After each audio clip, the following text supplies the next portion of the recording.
Photosynthesis. In this picture, you can see the cross-section of a leaf.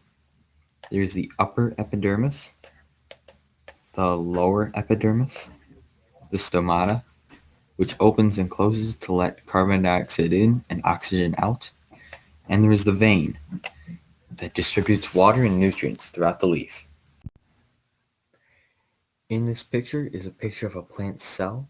There's the nucleus that controls the cell, and there are lots of chloroplasts that have the site of photosynthesis. They are green because of the green pigment inside of them called chlorophyll. The chloroplast is the main spot where photosynthesis takes place.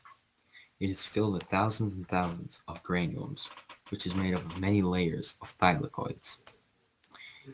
In between all the granules is the stroma, which is just a clear liquid that fills in between all the granules. The chloroplast is green because the green pigment called chlorophyll that is inside all the granules.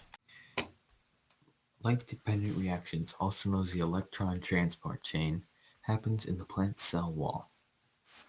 Water molecules go in, and photons from the sun go in, and what comes out is NADPH and ATP. Light-independent reactions, also known as the Calvin cycle. The inputs for the light-independent reactions are CO2, ATP, and NADPH. The output of the Calvin cycle is G3P, NADP+, and ADP plus a pyruvate. A brief overview of photosynthesis is a water molecule comes in from the roots and gets split into hydrogen, oxygen, and an electron.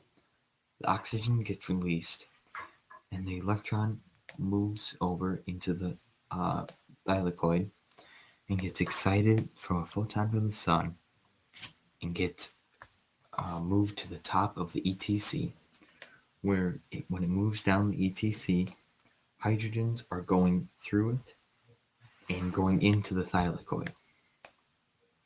When it's at the bottom of the ETC, another photon from the sun excites the electron and moves it up to the outside of the ATP synthase, while an NADP+ mixes with it to create NADPH.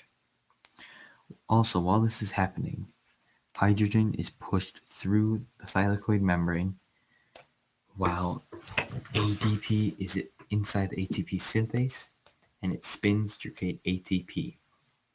All this moves over to the Calvin cycle, where it is put in and has with the ATP, the NADPH, and the CO2, and has to go through 2 revolutions to create G3P.